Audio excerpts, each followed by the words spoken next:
க்ஷேத்ரஜ்ஞ விபாக யோகத்தில் 2வது பகுதியாக பார்த்தோம்னா, எது தெரிஞ்சுக்கப்பட வேண்டும் என்பதை பற்றி பகவான் அர்ஜுனனிடம் சொல்கிறாரு. அதுதான் கடவுள். அது எங்கும் நிறைஞ்சிருக்கும். அது பார்க்கறது, கேட்கறது, ஆனால் அதற்கு புலன்கள் கிடையாது. எல்லா குணங்களையும் அனுபவிப்பவர். அதை புரிஞ்சிக்க முடியாது, ஏனெனில் அது நுண்ணியது, அது பிரிக்கப்படாதது. இது மட்டும் அறிவதுதான் போற்றத்தக்கது. அது ஒளிகளுக்குள் ஒளியாகும். எல்லாருடைய உள்ளங்களிலும் நிறைஞ்சிருக்கு. இந்த பண்புகளை தெரிந்த என் பக்தன் என்னை அடைகிறான்.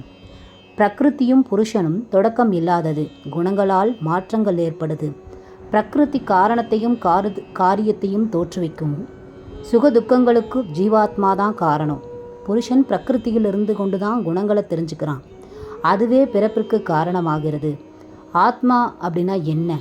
ஆத்மா என்றால் பரமாத்மாவை குறிக்கும். அவர்தான் சாட்சி, போஷிப்பவர், வழிகாட்டுபவர், நிலைநிறுத்துபவர், அனுபவிப்பவர். அவர்தான் கடவுள். இதை தெரிஞ்சுக்கிட்டவன் திரும்பவும் பிறக்க மாட்டான்.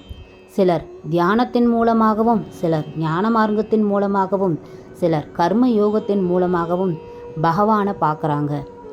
மற்ற மந்த புத்தி இருக்கிறவங்க இதை தெரிஞ்சுக்காமல் தத்துவம் அறிந்த பெரியோர்களிடம் கேட்டு அவர்களை பின்பற்றி பகவானை அடைகிறார்கள். எல்லோரும் க்ஷேத்ரஜ்ஞன் சேர்க்கையிலிருந்து விடுபடுறாங்க. எவன் எல்லா பொருட்களிலிருந்தும் சமமாக இருக்கும் அழியாத்தன்மை வாய்ந்த பகவானை பார்க்குறானோ அவன்தான் உண்மையிலேயே பார்ப்பவன்.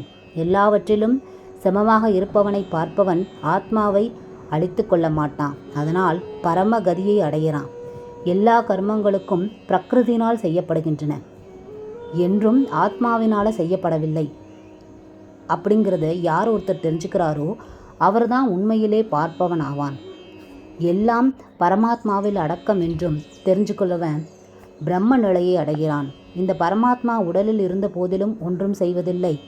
ஆகாயம் எவ்வாறு ஒட்டுவதில்லையோ ஆத்மாவும் உடலின் குணங்களில் ஒட்டுவதில்லை. இந்த உலகத்திற்கு ஒரு சூரியன் ஒளி தருவது போல ஒரு ஆத்மா இந்த உடலுக்கு ஒளி தருது.